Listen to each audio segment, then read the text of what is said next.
Bismillahirrahmanirrahim. Sahabat-sahabat, mari kita sama-sama memulai nih. Sebentar ada yang mau masuk. Iya, mari kita sama-sama mulai dengan membaca basmalah dan sholawat. Bismillahirrahmanirrahim. Allahumma sholli ala Sayyidina Muhammad wa ala ali Sayyidina Muhammad. Dengan menyebut namanya Ar-Rahman Ar-Rahim. Zat yang maha kasih, maha penyayang, yang menyayangi kita semua, yang ngurusin kita dari awal sampai akhir, yang mengadakan kita dari tiada, yang mengaturkan seluruh urusan kita, yang memberi rezeki, yang memberi makna, yang memberi arti dalam kehidupan, yang senantiasa setia, yang senantiasa hadir. Kita yang hilang-hilang itu. Ya, Allah tuh sabarnya luar biasa sama kita. Semoga Dia mengaruniakan kepada kita berkah, ilmunya, ampunannya. Semoga majelis ini diberkahi. Dikatakan dalam hadis, dalam pertemuan, dalam majelis di mana Allah disebut malaikat menentangkan sayapnya dan berdoa kepada kita untuk diampuni. Sungguh kita telah banyak kelalaian dalam hidup. Kita banyak lupa, kita banyak mengabaikan Dia, mengabaikan suara hati nurani yang merupakan tiupan atau bisikan suara dari Dia. Sehingga hidup kita banyak melakukan agenda sendiri, alih-alih mengerjakan agendanya. Bahwa kita senantiasa harusnya hidup sesuai dengan apa yang Dia kehendaki, bukan seenak dewe gitu.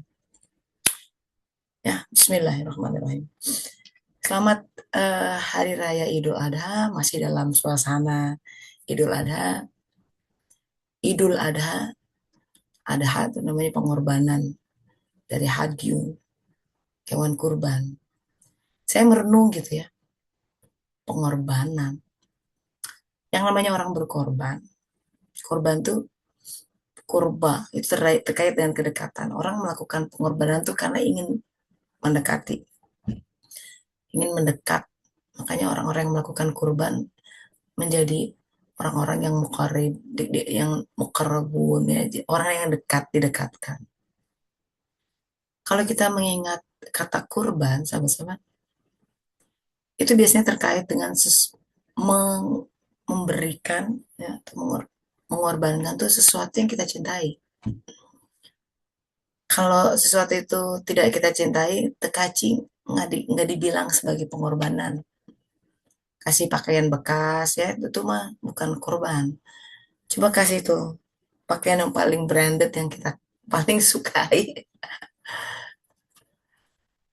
berikan kepada Allah.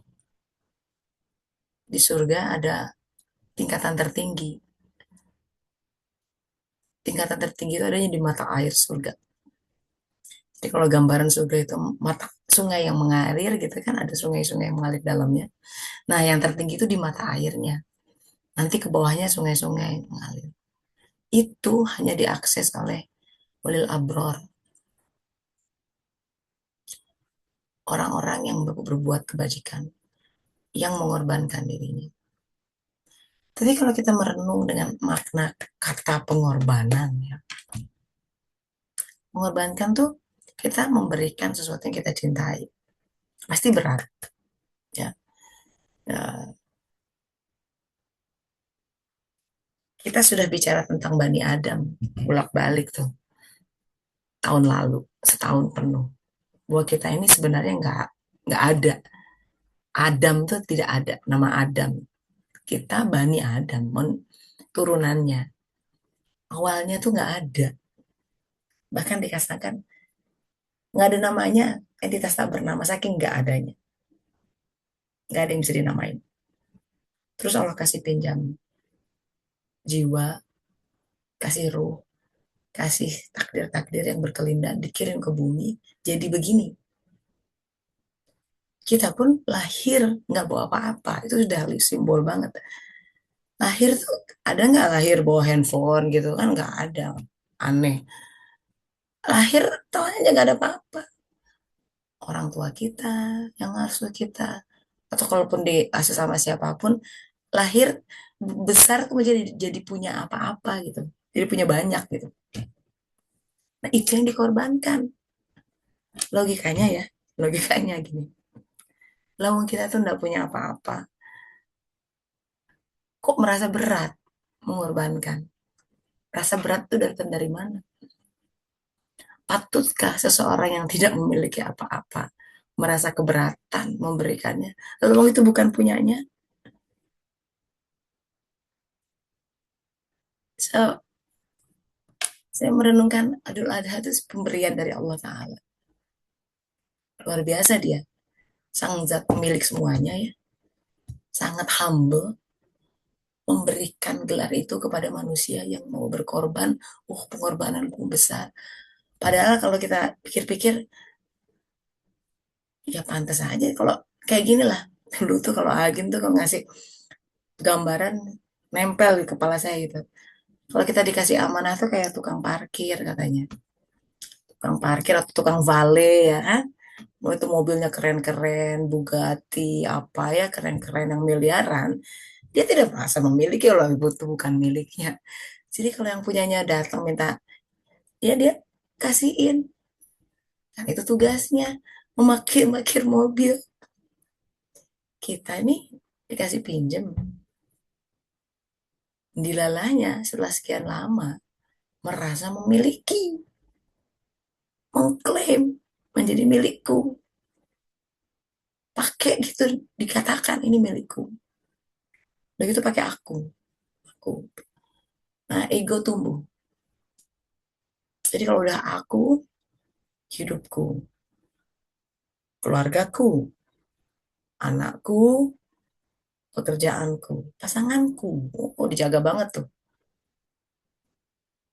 Kalau orang ada deket-deket, colek-colek dikit, langsung marah. Itu punya aku. Jangan pegang-pegang. Since when we become so territorial? Ketika ego muncul, ketika si aku muncul. Tapi itu tuh dari anak-anak udah mulai. They start to throwing tantrum kan. Jadi mulai ketika mereka sudah mulai bla bla bla, itu tadinya fitrah. Jadi periode penggelapan hati udah dimulai sejak anak mulai bisa berkata-kata. Nangis. Dia udah mulai, and that is natural. Ini bukan sesuatu yang jelek sebenarnya. Ini hanya mengatakan inilah periode, inilah kisah kita. Yang tadinya Bani Adam, terus tiba-tiba jadi punya posesivitas. Anak itu nempel sama emaknya, terutama. Ingat nggak anak-anak kita yang kita nggak bisa keluar out of their sight tuh mereka langsung panik. Aduh, kita mau ke WC aja, mama ikutin. I remember that period. Sekarang anak-anak udah pada gede, bujang ya, diajak juga susah. Dulu mangintil, makanya disebut buntut ya. Kemana-mana ngikut, nggak bisa hilang dari pandangan nangis mereka. That is a period of attachment. Egonya mulai muncul. Di I, ya. Kalau di Al-Quran, 3 kegelapan disebutnya. Coba ayat berapa? Terus lempar di chat. Manusia lahir di 3 kegelapan. Kegelapan pertama adalah kegelapan dirinya sendiri. Ya, dia lupa. Ini kita bicara tentang masih kisah dalam kelindan hikmah Syeds alaihissalam. Ya, tentang cermin. Bagaimana susahnya untuk mengenal objek yang sebenarnya. Sahabat-sahabat, cermin. Kita bercermin. Kita lihat di dalam kaca. Objek yang kita lihat itu bukan kita. Betul? Nggak ada tuh sebenarnya. Di kaca tuh nggak ada apa-apanya. Dia cuma refleksi dari objek yang sebenarnya. Betul? Oke. Okay. Oke, okay, hold that mind. Hold that is my... Itu konsep pertama. Sekarang, bayangkan dunia ini negeri bayang-bayang. Ini yang Sunan Kalijogo coba sampaikan lewat wayang kulit. Kenapa yang ditonjolkan, yang ditampilkan adalah bayangannya, padahal wayangnya tuh keren banget. Kenapa nggak ya suruh tonton itu aja? Aneh kan? Di, diwarnain, dia nggak ditampilkan. Yang penonton lihat bayangannya, aneh tuh mestinya. But sang wali mencoba mengajarkan kita sedang berada di negeri bayang-bayang. Tapi yang namanya dunia ini bayang-bayangnya keren, tiga dimensi. Beda dengan bayang-bayang wayang kulit yang di layar dua dimensi. Di negeri ini kayak di dunia Matrix. Semua kayaknya hidup. Semua kayaknya bisa, si bayang-bayang kayaknya bisa ngatur-ngatur sendiri. But it's not. Dia hanya pindah dari satu takdir ke takdir lain yang Allah sudah tetapkan. That's it. Nggak mungkin bisa. Jadi pilihan kehidupan itu, ya sahabat-sahabat, ini ini bagian dari mengimani kodok dan kodar.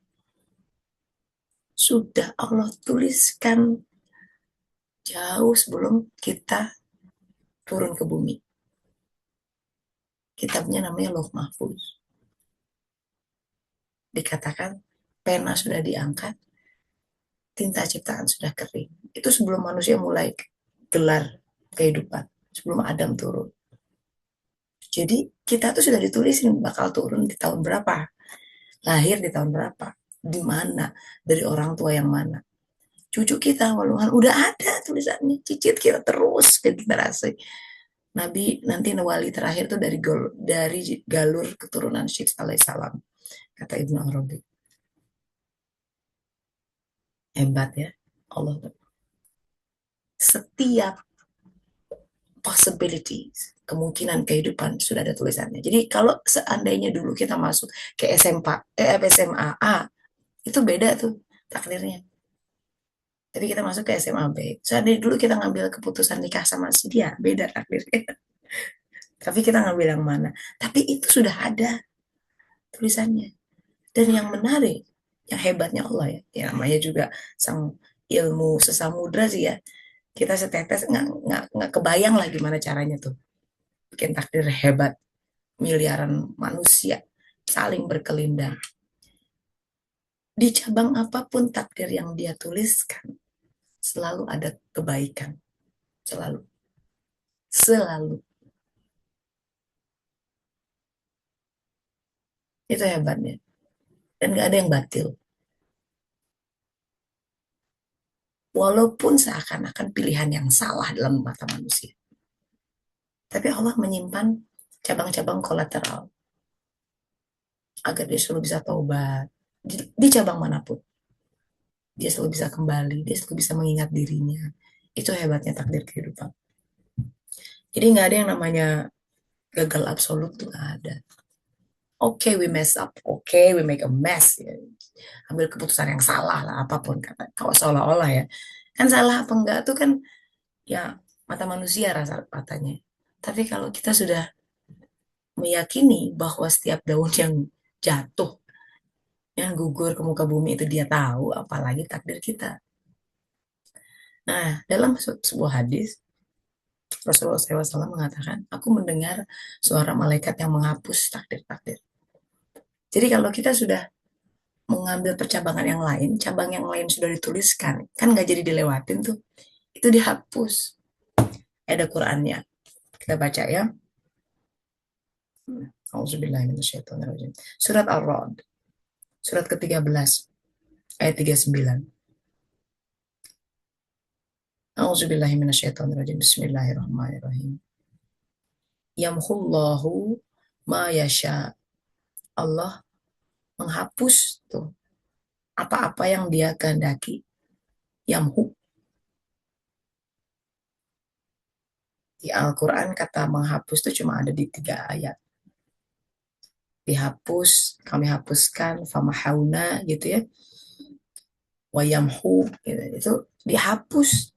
Tuh, Allah menghapus dan menetapkan ya. Wa yuthbit itu terkait dengan musabit ditetapkan. Wa indahu ummul kitab. tuh. Dan di sisinya lah umul kitab. Umul kitab nih kalau kita ingat, ini kitab induk tapi disebut juga Lauh Mahfuz. Umul kitab itu juga kata lain, nama lain dari Al-Fatihah. Makanya wajib dibaca Al-Fatihah. Dan yang menarik, yang Allah ajarkan, yang kita minta di Al-Fatihah itu Shirathul Mustaqim. Jadi Shirathul Mustaqim terkait semua takdir-takdir itu. Doa meminta takdir yang terbaik. Ihdinas Shirathul Mustaqim. Di takdir itu bukan Shirathul Ladzina An'amta Alaihim, itu jalan ahlul nikmah. Orang-orang yang diberi nikmat. Surat An-Nisa 69 mengatakan 4 golongan yang diberi nikmat. Nabi-nabi, sidikin syuhada, as-solihin. Dengan kata lain, itu jalan-jalan orang-orang yang beramal soleh. Selain dari itu, rugi.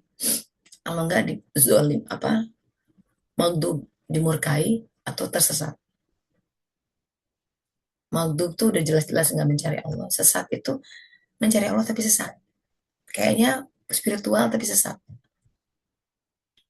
Ya, jadi sangat halus gitu. Nah, oke, mari kita kembali ke negeri bayangan ya. Bayangkan, sahabat-sahabat. Kita melihat diri kita di kaca.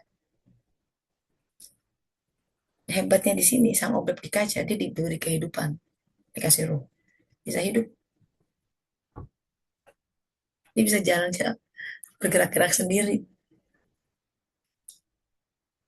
Lama-kelamaan, si objek ini yang bayangan, dia lupa bahwa dia adalah bayangan.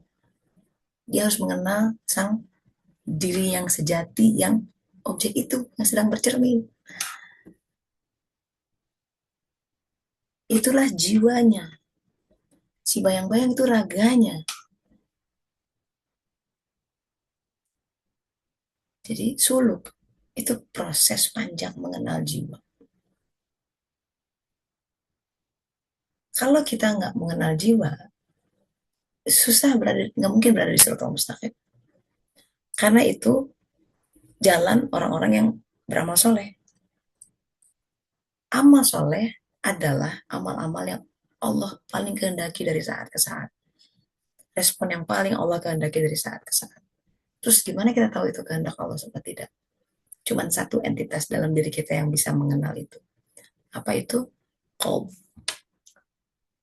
Suratnya surat 64 ayat 11. Allah memberi petunjuk ya, cara Allah berkomunikasi, ngasih tahu, ya ambil yang itu, ke kanan, ke kiri. Itu lewat qalb. Kalau qalbnya tidak hidup, si jiwa tidak akan hidup. Dia lumpuh atau mati. Jadi suara yang didengar hanya hawa nafsu dan syahwat. Manusia digerakkan oleh hawa nafsu dan syahwatnya. Itu dalam Al-Quran dikatakan, apa kau tidak melihat orang yang menjadikan hawa nafsunya, hawahu, ya, sebagai ilahnya, sebagai Tuhannya, yang mengontrol dia semua. Mari renungkan ini. Ini ilmu yang penting untuk mengetahui bahwa menyadari kita nih hidup di dunia bayang-bayang dan harus harus bangun. Hadis lain yang mengatakan ini, Rasulullah SAW mengatakan manusia itu tertidur, kalau mati mereka baru bangun. Terus kita kan enggak, I'm pretty much awake gitu. Aku bangun, terus dibilang tertidur loh. Padahal berkarir, berumah tangga, banyak manusia tertidur sama-sama. Kayak zombie hidupnya. Dikendalikan oleh apa? Bukan Allah. Dia punya agenda sendiri. Begitu meninggal baru, alah gitu. Ternyata, oh, aduh, di Quran dikatakan itu orang-orang yang begitu di alam barzah, wah kok lihat yang lain, kok kamu punya banyak cahaya sih? Aku mau dong cahayamu, ambil sendiri cahayamu gitu kan ya. Di mana? Di belakang katanya gitu. Belakang tuh di dunia ya udah mati, nggak bisa balik lagi. There's one way ticket. Kita tuh udah nyakuin masing-masing one way ticket loh, jangan salah ya. Nanti kalau udah saatnya boarding itu harus kerasa. Sebagian ah, boardingnya dikasih sakit, ya udah kerasa tuh, oh, udah deket nih saatnya. Sebagian tiba-tiba diambil sama security airport, time to fly gitu. Dia lagi asik-asik di mana. Nah itu kematian yang paling tidak disukai, kata Rasulullah SAW. Kematian yang dibenci adalah kematian yang tiba-tiba, ujuk-ujuk gitu. Tiba-tiba lagi nyetir, nggak mau bersiap ya. Nah, suluk tuh membangun membangun mentalitas itu. Siapin dong, karena udah jelas ada tiketnya. Jangan sampai kaget, jangan sampai nggak siap kalau itu datang. Itu yang disebut zikrul maut. Itu yang sebenarnya membersihkan. Ada dua hal, kata Rasulullah SAW. Hati itu berkarat, seperti halnya besi berkarat. Yang bisa menyembuhkan itu, karat itu, menghilangkan karat. Kalau karat tuh ya, kalau kita bicara cermin, dia tidak menampakkan bayangan, jadi nggak bisa ngaca di cermin yang berkarat. Kalau cermin berkarat, dia tidak nampak. Hidup tuh pusing aja yang adanya. Allahnya nggak kelihatan, kebaikannya tidak nampak, ilmunya tidak didapatkan, hikmahnya nggak diraup. Boro-boro nggak bisa baca, nggak bisa kelihatannya apa sih sebenarnya. Yang ada dia, uh, emosinya terus yang mendominasi, traumanya, ya kata orang. Padahal kata Allah, gimana bisa ikro cerminnya berkarat? Pernah lihat cermin berkarat? Nggak bisa lihat apa-apa di situ. Yang bisa menghilangkan hanya dua, sahabat-sahabat. Quran dan zikrul maut. Jadi dua hal itu berkelindan. Nah, zikrul maut diantaranya adalah mengingat bahwa ayo kita tuh udah pegang tiket, one way tiket. Sebenarnya boarding time-nya udah ada tuh masing-masing. Sejak 120 hari bayangin, kita janin di rahim ibu. Udah di print itu. Kamu boarding tanggal sekian, jam sekian ya.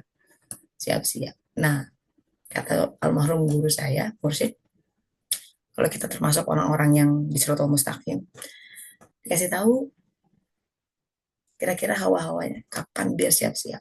Kalau kita meninggal kapan? Udah siap-siap. Setidaknya dikasih nih, premonition gitu ya, ada firasat. Karena kata Rasulullah 40 hari sebulan sebelum meninggal tuh udah ada tanda-tandanya. Bahkan orang kalau dia cukup sensitif, ya kita bisa ngeliat nih kayaknya bentar lagi nih gitu. Saya punya teman ya, dia tuh sampai bingung gitu. Saya selalu tahu kapan seorang, saya sampai takut sendiri. Itulah awal dia mencari guru. Karena dia lihat ini meninggal nih besok. Benar kejadian dan itu berkali-kali. Itu kayak indigo gitu ya. Tapi dia ada kemampuan sensitif sekali melihat tanda-tanda itu. Nah, jadi kita mesti hati-hati menggunakan resource. Waktu tuh, you think you have time, you don't. Maka hati-hati bikin agenda. Terus kalau nuhun sama Allah Ta'ala, minta dia membimbing. Hari ini aku harus gini-gini-gini, ya Allah baiknya bagaimana. Ya, kita punya agenda, tapi dia punya agenda juga gitu. Mendingan kita mepet sama agendanya Allah. Udah jelas dijamin benernya. Dan kalau ada apa-apa, kan kita kembali, ya Allah. Udah menyerahkan semuanya. Makanya aslama, Islam, berserah diri itu kunci banget dalam menjalani kehidupan ini. Supaya kita senantiasa terus-menerus berzikir hati, mengingat dia, connect terus sama dia, connect ya Allah. Baiknya gimana ya Allah, baiknya gitu. Terus dipanggil-panggil. Ya Allah, aku nih sebenarnya terus dipanggil-panggil gitu ya. Kita mau ngapain juga dipanggil ya Allah, ya Allah, ya Allah. Minta dibimbing. Takut, takut salah, takut hari ini yang terakhir. Rasulullah tuh begitu sih. Ini ya, zikrul mautnya tuh kuat banget. Beliau tuh pucat katanya kalau saat sholat datang. Berjalan dari tempat wudhu ke tempat sholat. Itu dalam keadaan takut dan gemetar. Ketika ditanya takut apa? Ya aku takut aku nggak nyampe ke tempat sholat. Coba. Itu kualitas zikrul mautnya bagi beliau. Kita mah ya minggu depan vakansi, bulan depan ke luar negeri udah dibayang-bayang kayak mau kayak gitu. Padahal belum tentu tuh. Ya, suka lupa kita ya. lupa kita, besok belum tentu bangun. Tapi inilah, kita mesti saling mengingatkan, karena setan bikin kita lupa, karena si ego itu bikin kita itu ya lalai dari tugas kita yang utama. Gitu. Oke, kembali lagi ke bayangan. Sekarang, kalau kita adalah bayang-bayang, gimana caranya mengidentifikasi sang objek yang sebenarnya? Kalau sebenarnya bayangan tuh nggak punya apa-apa, mata aja nggak punya, itu semua nggak ada, tapi dibikin bisa melihat. Yang bisa melihat, kita merasa bisa melihat, tapi itu nggak bisa melihat sebenarnya. Jadi bukan mata ini, kata Allah Ta'ala dalam Al-Quran. Bukan mata ini yang buta. Itu tuh, itu, kalimat itu, ya ketika orang bertanya, tuh, kok aku, kan ada yang orang di dunia bisa melihat, begitu dibangkitkan di sana dalam keadaan buta. Dia protes, kenapa di sini aku buta, kan dulu sih aku bisa melihat. Ya karena yang bisa melihat ini si raga, mata raga. Jiwamu nggak pernah kamu sucikan, jadi buta. Ketika raga dikubur, selesai, ya, masa tugasnya. Kan yang masih hidup di alam barzah jiwa kita, sahabat-sahabat. Benar nggak? Raga kan dikubur, udah flatline. Nah, ada sel otak semua. Jadi tubuh kita yang di manicure, pedicure, baik-baiknya jadi semua ujung-ujungnya jadi mangsa cacing-cacing bilatung di dalam tanah. From dust to dust. Dari bumi balik lagi ke bumi. Terus yang beraudiensi dengan malaikat ditanya man robuka atau siapa? Jiwa, jiwa. Maka penting tazkiyatun nafs, mensucikan jiwa. Kalau nggak repot kehidupan kita di sana. Nah, suluk itu berangkat begitu dari si jiwa yang tadinya Al-Quran ya bicara tiga macam jiwa. Nafs amaro, al-amaro bisu, jiwa yang masih wah berkelindan dengan keburukan, su itu keburukan, amaro bisu. Jadi dia dikendalikan oleh keburukan, instingnya. Buruk tuh di mata Allah ya, di mata manusia mungkin keren tuh hidupnya. Karena kita diikat oleh ayat yang kau anggap baik, belum tentu baik. Yang kau anggap buruk, belum tentu buruk. Jadi baik buruk itu di mata Allah, sahabat-sahabat. Ini kita sepakati. Ya, dalam suluk, makanya kalau kita melihat keburukan orang lain, saudara kita ya, mengalami musibah, ya, ditangkap KPK misalkan, masuk penjara, ini itu yang di mata kita, atau melakukan ini itu, selingkuh, misalnya apalah, jadi obrolan ibu-ibu arisan. Nggak boleh kita menjudge orang berdasarkan fenomena lahiriah yang di mata manusia buruk. Bisa jadi itu sebuah penyelamatan Allah Ta'ala. Mengangkat dia. Lah kita yang katanya hidupnya oke-oke aja, belum tentu baik. Itu kita masih takut. Karena ada hadis, ada orang yang seumur hidupnya mengerjakan amalan ahli surga. Di ujung hayatnya digelincirkan sama Allah. Masuknya ujung-ujung ke neraka. Jadi jangan merasa aman, jangan merasa diri baik, soleh. Mendingan kita lebih aman dengan perasaan kita takut. Takut yang indah ya. Takut yang membawa kita pada harapan. Takut ya Allah. Mendingan kita begitu. Udah aman ya Allah. Ampuni, ampuni, ampuni. Gitu. Nanti di sana di jembatan nanti kalau Al-Qur'an bicara ke Shiratal Mustaqim itu sebenarnya di sini jalannya. Karena kalau Al-Qur'an bicara jembatan yang di sana itu nanti namanya Asyirat. Ketika orang melintasi Asyirat, itu doanya salim nih, salim nih, salim. Informasi dari baginda Rasulullah SAW. Selamatkan, selamatkan. Begitu lihat, bolong-bolong gitu ya. Itu kalau bolong-bolong nggak ada amal solehnya. Bolong-bolong. Itu jembatan yang akan kita lalui nanti, itu kita sedang menatanya sekarang, membentuknya sekarang. So make sure, pastikan ya akhirat kita aman. Nah, balik lagi ke negeri bayang-bayang. Bagaimana bayangan bisa mempersepsi objek yang sebenarnya? Coba, nggak mungkin sebenarnya. Kalau kita tidak dipinjami, makanya tidak mungkin kau melihat Allah gitu dalam tasawuf itu. Kecuali kau dipinjami penglihatannya. Gimana tuh maksudnya? Tazkiyatun nafs, taubat kuncinya. Taubat itu turning towards, kembali mengembalikan orientasi kehidupan pada Allah Ta'ala. Kembali melihat sesuatu itu dari kacamata Allah Ta'ala, bukan dari kacamata kita. Tapi gimana caranya membedakan tuh kacamata Allah sama kita? Ya harus dibersihin dulu hati. Allah nggak bisa bedain itu tadi. Cerminnya kan bisa. Si kaca mobil, bayangin kalau kita ikut off-road gitu ya, off-road, lumpur semua, wah nabrak. Nggak ada wiper lagi.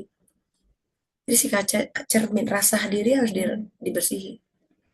That's the only way. Purification. And itu kenapa kurban? Kenapa kurban? Karena hal-hal yang sudah terlanjur menempel di diri kita itu dikeletekinnya sakit. Kita sudah cenderung mengatakan tuh milikku. Terus dikasihin sama Allah. Itulah dikurbankan. Padahal kata Allah, lawang itu punya, bukanmu punyamu kok sakit. Tapi Allah tuh masih baik sama kita. Kasih gini thumbs up.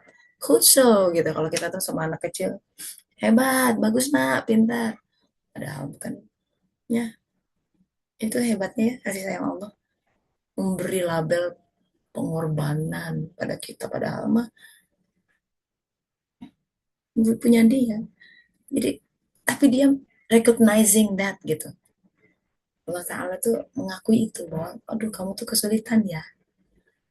Makanya dalam Al-Quran ada tiga tingkatan jiwa, nafs al-amarah bisu, jiwa yang masih wah penuh dengan kejahatan, buru-buru ingat Allah, buru-buru sholat, buru-buru pengen mengaji.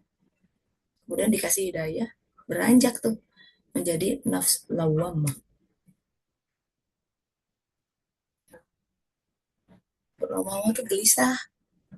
Jadi sebenarnya gelisah tuh bagus, sama-sama a step beyond. Jadi kalau udah hati membatu baru-baru gelisah. Gelisah, gelisah dalam arti gini loh. Ya hidup tuh buat apa ya? Nah, itu udah bagus tuh. Tanda mulai jiwanya dibangkitkan. Kalau dia sudah mulai mencari kesejatian hidup, kebahagiaan, dia mulai mikir aku ini siapa. Wah, itu. Dan itu gelisah memang. Makanya disebut lawamah. Dia masih struggling. Tarikan dunianya masih kuat. Pengen naik ya dia tuh. Cuma masih ketarik ke bawah. Kadang naik, kadang sober gitu ya. Kadang khusyuk, tapi kadang kacrut gitu. Kadang wah gitu. Ya, bolak-balik gitu. Bolak-balik. But that ya, sahabat-sahabat, jiwa yang berstruggle seperti itu, meronta-ronta tapi naik gitu. Itu hebatnya Allah Ta'ala yang Allah Akbar. Di Al-Quran, Allah bersumpah dengan demi nafs lawam.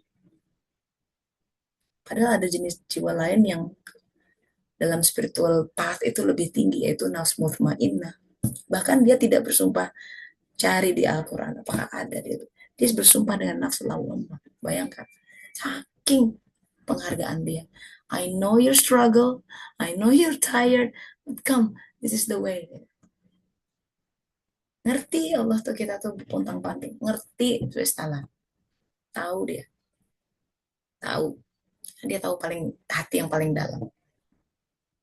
Tapi dia tuh masih, aku hambaku nih, sholatnya sebenarnya ngaco sih ya, aku tapi sholat gitu, tetap dikasih penghargaan.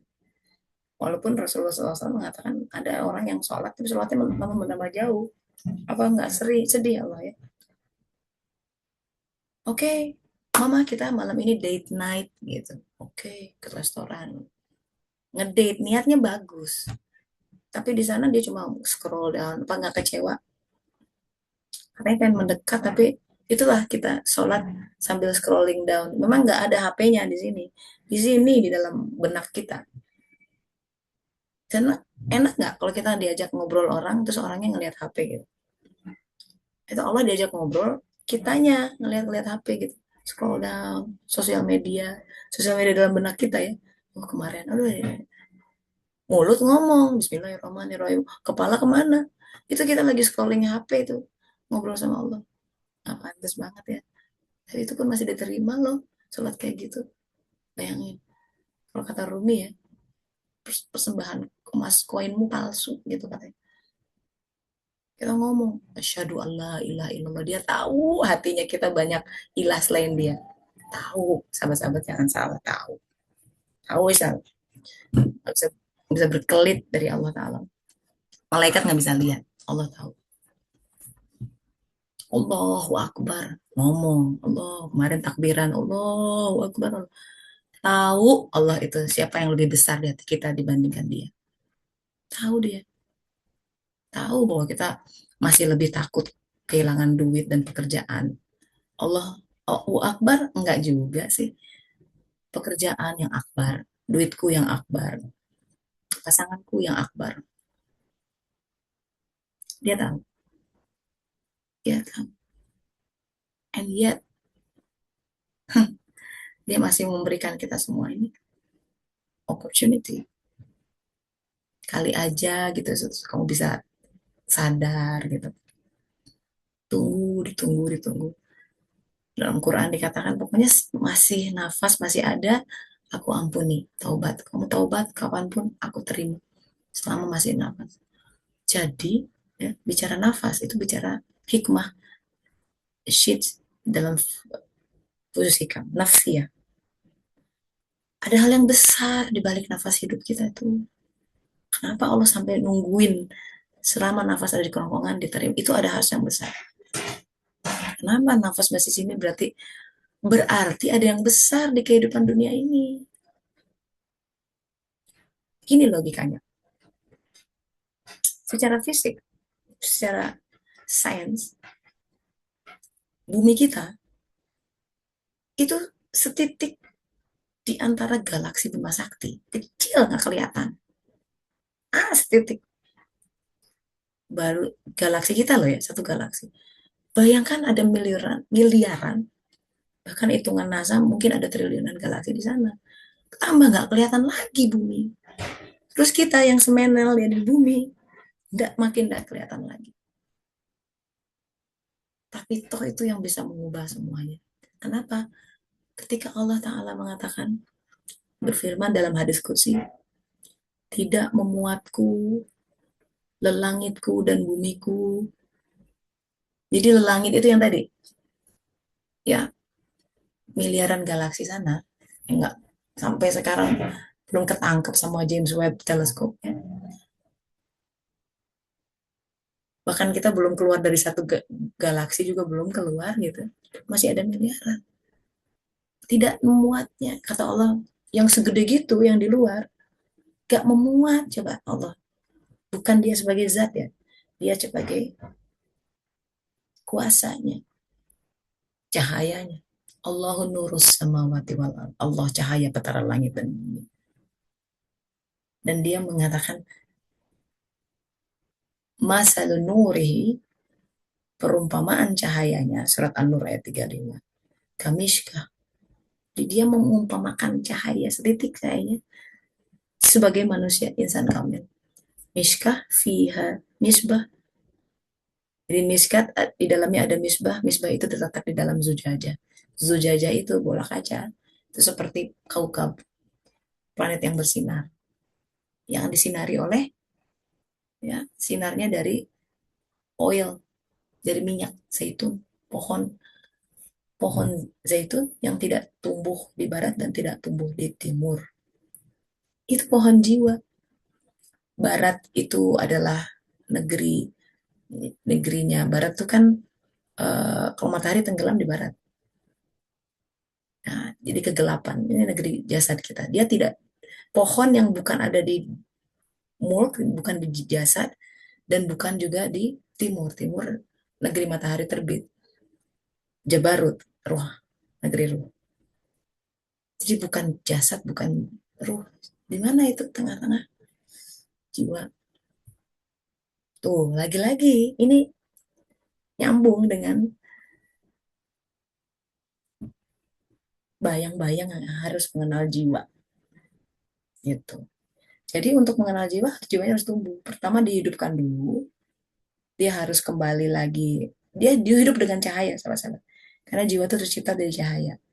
Jadi makanan jiwa itu bukan bakso, mie goreng atau gado-gado. Ya, kenapa itu makanan yang selalu muncul? Bakso. Karena aku penggemar bakso. Em, Jiwa itu cahaya ya. Cahaya itu ilmu adalah cahaya. Kesabaran adalah cahaya. Tawakal cahaya. Qanaah merasa. Nah, kalau kita hidup banyak meraup cahaya, si jiwa tumbuh, berakal dia. Lama-lama make sense of things gitu. Nah, kekuatan akal jiwa itu kerasa, menetes ke sini. Nanti kadang dia memberikan ilham kepada jasad. Itu. Nah, makanya ini memang perjalanan minaz zulumat ilan nur. Kita tuh harus berjuang, harus berjuang mendapatkan cahaya. Di tengah intrik-intrik polemik, kantor, rumah tangga, apapun ya, kita masing-masing punya medan perangnya masing-masing, bener? Yang bikin hati, nah, try to seek the light. Kita harus jadi light seeker, pencari-pencari cahaya. Ya. Nah, makanya minta Siratul Mustaqim. Di Siratul Mustaqim itu limpahan cahayanya pol. Di antara saat cahayanya pol itu saat waktu awal sholat, waktu sholat. Standby. Itu buat yang mencari Allah tuh standby itu. Pantengin tuh Allah waktu sholat. Tuh, itu kayak air terjun cahaya. Terima. Makin ke sini, makin slow cahayanya. Makin kurang. Nah, itu salah satu hal yang paling dicintai Allah. Cari itu keutamaan-keutamaan itu. Sholat sunnah cahaya, saum cahaya, sedekah, kurban cahaya. Itu caranya. Kalau cahaya kita membuat kol menjadi bersinar kembali seperti ketika kita dilahirkan dulu, bulan purnama ya, itu the day kita mulai balik mengenal diri, fitrah. Itu yang kita rayakan sebagai Idul Fitri. Itulah tahap pertama dalam bersuluk. Go back to where you belong. Balikin modal awal. Kalau taubat kita benar, itu balik tuh modal Idul Fitri. Tidak berhenti di sana, karena harus sampai Idul Adha, ya. Idul Adha, haji sebenarnya. Puncak dari haji itu adanya di wukuf di Arafah. Jadi setelah hati bersinar, kita mesti membaca atau ikhro dari awal juga dibilang baca diri sampai mengenal. Makanya wukuf Arafah. Arafah itu padang pengenalan, ma'rifat. Man arafa nafsahu faqad arafa rabbahu. Barang siapa mengenal jiwanya, dia akan mengenal Rabbnya yang ngaturin semua hal. Jadi baru, oh, paham dia pelan-pelan. Paham aku kenapa aku lahir dari orang tua ini. Yang awalnya aku nggak suka. Ada orang yang ya, aku nggak ngerti kenapa aku orang tuanya begini, mendingan dapet si itu orang tua gitu. Ada, terutama ketika dia disakiti orang-orang tuanya, sakit. Kenapa kok Allah menakdirkan aku lahir dari orang tua seperti itu? Gitu. Dalam suluk itu mesti mesti dikenal. Ya, pengenalan yang paling utama mengenal diri. Kenapa hidupku begitu? Kenapa setelanku begini? Kenapa aku dilahir di sana? Kenapa punya suka ini dan tidak suka itu? Untuk bisa membaca itu harus wukuf, harus diam. Nah, jadi harus ada menyempatkan waktu-waktu diam di antara semua kesibukan kita. Karena merenung itu harus diam. Dalam diam ada yang mengalir. dan diam dan sendiri-sendiri ya, solitude. Because being alone is not the same with being lonely. Kadang Allah gini, menutup semua hal. Orang yang tadinya dekat dibikin jauh, pasangan pun dibikin apa ya, adalah ada periode dalam hidup kita dibikin sendiri. Itu sebenarnya advancement, sebuah pertolongan dari Allah untuk itu mengenal, diwukufkan. Bu ya, bu ya, dengerin gitu. Aku kondisikan kamu ya, kalau nggak gini susah. Kalau selalu ngobrol-ngobrol arisan tuh susah mendengar suara ini. Disendirikan, disenyapkan, suara dia terdengar pelan-pelan. Suara yang berkata-kata dan mengajarkan siapa diri kita. Pelan-pelan itu, satu-satu bersinar. Puzzle-puzzle kehidupan yang tadinya gelap, nggak ngerti kenapa aku mesti ngalamin ini, perlahan lama-lama menyala dan terlihat image-nya apa.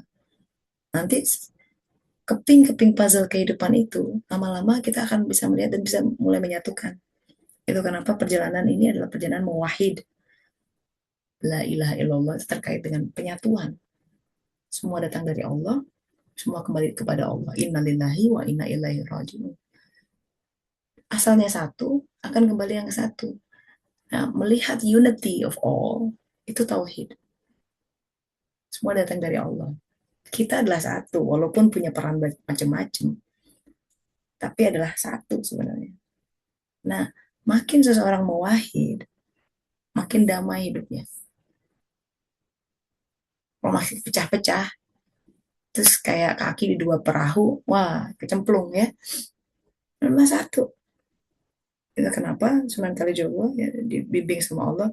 Kalau wayang kulit, kesatria itu hidungnya mancung, pointy. Dia satu fokus. Orang jahat bulat kemana-mana bleber. Itu orang yang bleber kehidupannya nggak punya fokus. Fokus itu yang berusaha dicegah oleh iblis. Karena itu dia datang dari empat arah. Aku akan mendatangi manusia dari depan, belakang, kiri, dan kanan, sehingga sebagian besar dari mereka tidak. Yang engkau mendapati sebagian besar tidak bersyukur. Kenapa dia kehilangan fokus? Fokus ya, fokus taubat. Hati-hati nyala. Fokus lagi, nanti kita ketika haji, kita mengenal diri, kan setelah wukuf Arafah, berikutnya tawaf. Kenal, kita mengorbit ke kehidupan diri, menemukan orbit kehidupannya. Aku tuh ini. Orbit ya, kita belajar dari benda-benda langit. Kalau kita Nabi Idris tuh semua benda langit punya orbitnya masing-masing. Bayangin jumlahnya berapa tuh, gazillion kali ya. Apa namanya, benda-benda langit, meteor, planet tuh mengorbit, punya orbitnya sendiri dan nggak nabrak-nabrak. Orbit kehidupan kita itulah ya, jalan kita harus diketemukan itu. Aku tuh ini. Nah, itu yang disebut dinul qayyim, agama yang kokoh. Ketika kita menemukan orbit, oh aku tuh setelannya mengenal diri, kerjaannya ini, ya semua dia membaca support system di sekitarnya, keluarganya, pekerjaannya sebagai sebuah yang menunggal. Karena kokoh di situ. Selama dia belum bisa membaca itu, dia masih shaking. Where should I go? Masih masih ada sense of kemana ya, tersesat, masih masih kerasa tersesat. Itu kerasa, kerasa, kerasa orang kalau tersesat tuh kerasa kok. Bener nggak? Coba pernah tersesat, terutama di negeri asing. Deg-degan kan, nggak tenang, namanya tersesat. Aduh salah nih, belok kemana? Udah deg-degan, deg-degan. Itu kalau hidup tersesat itu nggak tenang, nggak settle gitu, karena belum settle down. Nggak apa-apa, itu pun Allah tuntun. Ya terus terus, pokoknya sahabat-sahabat ya, hidup tuh memang susah sih kalau nggak sama Allah. Tapi kalau bersamanya, anything is possible. Gitu. Jadi tugas kita tuh sebenarnya balikin semua, deket-deket sama Allah, pinter-pinter meraih hatinya Allah gitu, supaya dia turun tangan dan jangan biarkan hidup kita dikendalikan oleh kita sendiri. Itu yang Rasulullah SAW ajarkan. Kalau doa tuh Ya Allah, jangan kau serahkan diriku kepada diriku, walaupun sekejap mata. Walaupun sekejap mata. Kita pengen digendong dia, kita pengen dituntun dia. Kalau nyetir tuh Allah yang nyetirin aja deh. Kalau milih tuh Allah pilihan buat aku aja deh. Nah, kalau udah gitu, bebas dia, bebas. Jadi yang bikin kita diperbudak itu ya keinginan kita yang biasanya tidak seiring dengan kekarsanya Allah. Yang bikin kita suffering dan menderita adalah ya ilah-ilah selain Allah jelas ya. Karena itu mengecewakan. Yang kita sembah-sembah, yang itu mempunyai impact besar dalam diri kita, yang itu menggenggam hati kita demikian besar. And we allow them to. It's on us ya. Jangan salahkan siapa-siapa. It's on us. Ya, istighfar, lepaskan, dan pengorbanan memotong itu semua. Panjang ya tentang kita mesti bertawaf terus menerus dari berbagai angle, but this is such a fascinating subject. Oke, kita lanjut dengan sharing session. Pertanyaan, anything? Silahkan. What's your take on this session? Apa yang kena? Apa yang muncul? Apa yang Allah tiba-tiba aktivasi gitu ya? Oh, jadi ingat apa gitu. Please share supaya kita semua juga bisa belajar dari inspirasi yang Allah berikan kepada sahabat-sahabat di hari ini. Ayo, silahkan. It's your turn. Langsung di-unmute ya. Boleh teh? Oh, silahkan, Mbak Janet. Iya, Silahkan. iya. Jadi kan saya baru ngikutin teteh beberapa waktu ya. Tapi Mhm. udah tiap hari gitu saya luangin waktu dengerin yang di YouTube yang udah lama-lama gitu ya. Karena pingin apa namanya sistematis juga kan itu kan ada gelombang satu yang pertemuan pertama gitu. Oh ya. Mm-mm. Baru sampai pertemuan 14 gitu. Terus di Oh, apa namanya? Saya kan di situ disuruh sama teteh bikin jurnal juga ya gitu kayak mm-mm. untuk perjalanan sendiri gitu. Saya udah mulai bikin beberapa hari dan yang hari ini itu uh, apa ya selalu sih selalu relate gitu teh sama Mm-mm. yang kebuka di Al-Quran atau yang tilawah regulernya tuh relate sama kondisi aku gitu. Ya Ya, itu itu kerennya Quran tuh. Ya, iya. contoh coba. Gimana tuh? Jadi tuh kemarin aku pas Mm-mm. sholat maghrib tuh nangis tuh pas sholat. Sampai anak aku tanya, kenapa mau nangis gitu. Sebelumnya tuh anak aku emang lagi menantang nih teh. Jadi bicaranya tuh kasar. Terus kebawa Umur sama berapa Mbak temen-temennya. anaknya?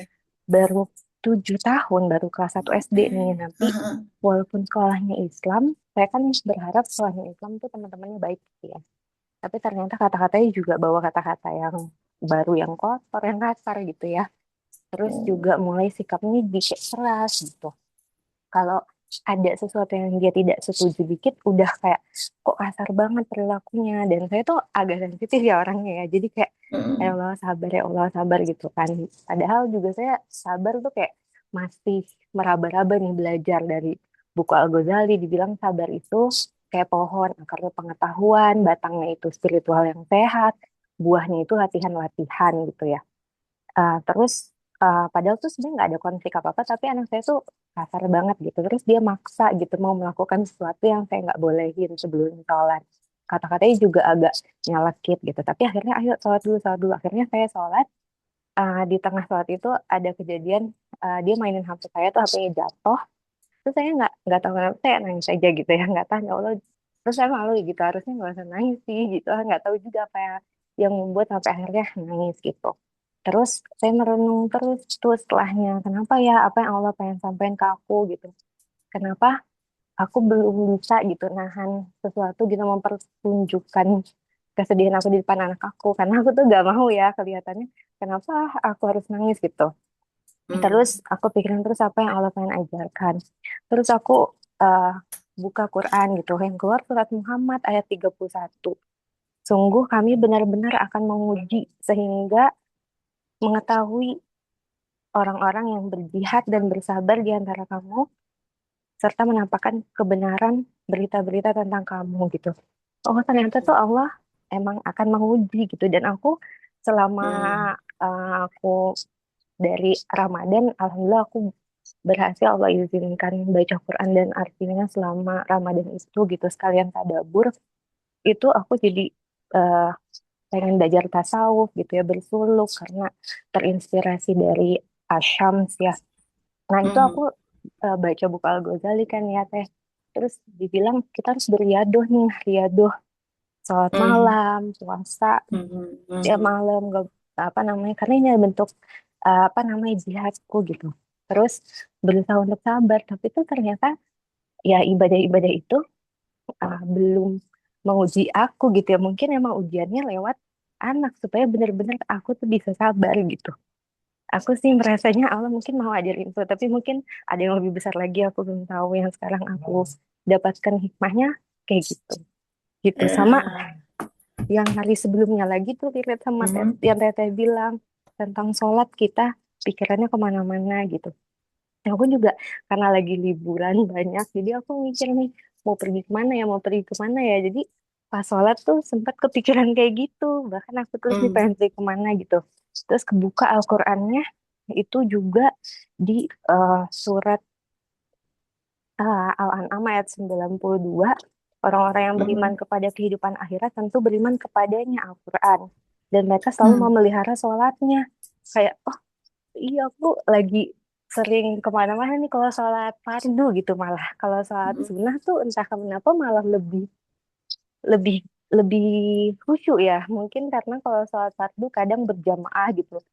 Nggak sempat doa gitu pas sujudnya gitu. Tapi kalau pas sunnah kan kita bebas ya mau doa gitu setiap itu lebih bisa dimaknai gitu kalau berjamaah agak sulit itu sih teh. Hmm. Alhamdulillah, indah ya kalau Quran menjadi pilar gitu kan. Ini betul-betul syifa ya. Quran itu betul-betul obat. Jadi kalau resah hati, renung baca Quran. Baca, jangan tilawahnya saja, baca hadis ini ya, artinya direnungkan gitu ya. Bayangkan nih, bayangkan loh, gini loh masalahnya. Ini kan alif lam mim. Dzalikal kitab la raiba fihi hudal lil muttaqin. Kitab Al-Quran ini ada paralelnya sama kitab kehidupan kita. Yang Allah sudah tulis di Lauh Mahfuz itu loh. Yang tinta ciptaan sudah kering dan setiap kemungkinan kehidupan ditulis cabang-cabang jalannya. Kan kalau ngebayangin kitab Lauh Mahfuz gede apa itu ya? Setebel apa itu? Miliaran orang plus cabang-cabang kemungkinannya. Bayangin, dari detik ke detik. Wah, nggak kebayang gedenya seperti apa.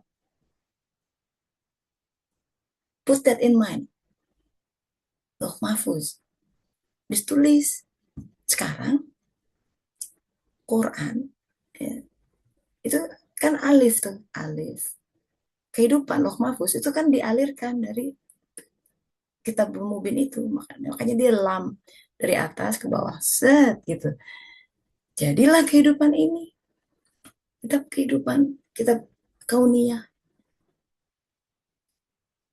dengan semua ya hiruk pikuknya ya dunia ini dari dulu juga perang-perang terus ya dari sekarang ada jangan kaget resesi itu dari dulu sahabat-sahabat ya gitu-gitu ada polanya berulang berulang gitu itu kita bagian dari yang mengejawantah dari loh mahfuz segede gitu bro. Terus bayangin kitabnya segede apa and yet ada kitab lain yang mesti kita baca yaitu mim di sini di dalam yang mewujud dalam kehidupan kita itu semua berkelindan sama-sama hebatnya Allah ya the grand designer gimana tuh mewujud kehidupan yang di luar itu sebenarnya bayangan dari yang di dalam. Wow, itu bayangan berlapis. Kalau kalau film Inception tuh mimpi di dalam mimpi dalam. Jadi bayangan di dalam bayangan. That's for another topic. But this is just ingin membayangkan ya, memberikan masifnya kehidupan ini sebenarnya. Masif banget. Oleh karena itu wajar satu kesalahan di sini kok di sana kok di leburnya harus gila-gilaan gitu ya. Karena masif ini kehidupan ini bukan abal-abal banget ini aduh ya Allah ya when you have the taste ya begitu dikasih bahkan baru icip-icip, belum makan, baru taster bahwa wow, kehidupan ini grand. Saya coba kasih icip-icip betapa besar kehidupan tuh dari itu tuh, bumi tuh. Kita tuh gak ada apa-apanya, tapi kok menentukan banget detik demi detik kehidupan kita. Yang kayaknya gitu-gitu aja itu nggak, sama sekali nggak gitu-gitu aja. Sama sekali nggak. It's big, it's huge. Setiap nafas bayangin, dia tongkrongin, kali aja balik, kali aja balik gitu nih orang. Dia tunggu selama nafas masih ada, aku terima taubatku itu seperti Allah nungguin, lu semoga balik, semoga balik. Kata Rasulullah ya, gembiranya Allah sama orang yang balik taubat. Jadi ingat aku balik sama engkau itu melebihi orang yang di padang pasir ya kan, kehilangan unta dan seluruh perbekalannya. Bayangin padang pasir, unta nggak bisa jalan ya. Maksudnya ya mesti jalan sih, cuma unta dan seluruh perbekalannya. Susah sih ya ngebayangin di padang pasir. Gini deh, kalau selalu saya suka bridging begini. Kita keluar negeri, itu koper, paspor hilang semua. Dompet-dompet, handphone hilang semua. Gimana panik? Udah gitu nggak ngerti bahasa di sekitar. Nggak ada orang yang minta tolong. 15 menit kemudian, Mbak, Mbak, ini bukan handphonenya sama, wah, happy-nya kayak gimana, bener nggak? Bisa kebayang ya? Itu orang yang kehilangan unta dan segerombolan segerombolan bekal di padang pasir, yang dia kematian sudah di depan mata kalau udah gitu. Karena padang pasir tuh nggak ada minum, nggak ada apa. Kalau kita kehilangan paspor segala di luar negeri, udah itu jauh dari kedutaan, nggak ada handphone, nggak, oh mati deh gitu kan. Gimana tuh? Wah, nggak kebayang mau tidur di mana malam ini kayak gitu. Udah gelisah pasti. Udah itu balik, ada yang balikin, balik. Dalam hadis itu dikatakan tiba-tiba dia melihat lagi untanya. Bayangkan gembiranya seperti apa. Aduh ya Allah, sujud syukur ya. Oh, alhamdulillah. Itu ya gambaran Rasulullah SAW. Manusia yang paling mengenal Allah. Dia tuh ingin menggambarkan sedekat mungkin. Walaupun tentu saja gambaran apalah makna kata-kata dibanding rasa dia yang sebenarnya. Kemudian kata Rasulullah gini, nah Allah kepada orang yang balik sama dia, jauh, masih jauh tuh, lebih gembira dibanding orang itu. Dia tongkrongin setiap nafas. Kali balik, kali ingat aku. Maybe this time he remember me. Lupa lagi. Maybe saat ini dia akan manggil aku. Nggak dipanggil lagi. Tungguin. Nafas. Setiap nafas loh, sahabat-sahabat. Setiap nafas.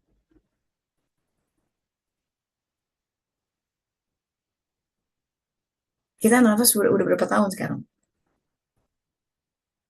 Kalau kita usia, katakanlah 80 tahun, average, itu kita akan bernafas kira-kira ya. Inhale, exhale. Itu sekitar 600 sampai 670 juta dia tongkrongin di setiap nafas. Oh, kali kali yang ke 100 juta dia balik, nggak ada lagi. Lupa semua. Kali yang ke 200 juta dia balik, nggak lagi.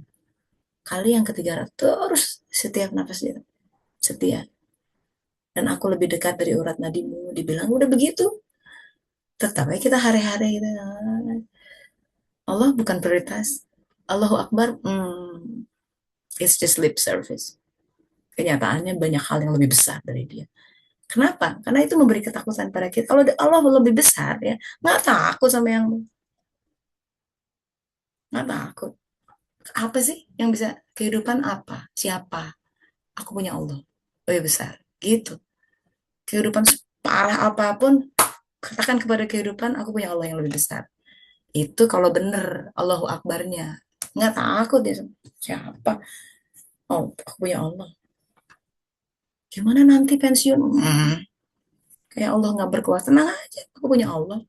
I know he will take care of me. Dan dia telah mengurus aku kok. I'm fine. Orang, wow, harga-harga naik, mana, tenang, tenang-tenang, tapi bukan bukan nggak usaha ya, tenang tapi berusahanya tapi tenang gitu loh. Kata Allah yang dia malah malah sodako. Orang pada bingung dalam Islam itu kalau kalau kan dia yang berinfak dalam lapang dan sempit begitu Al-Qur'annya begitu.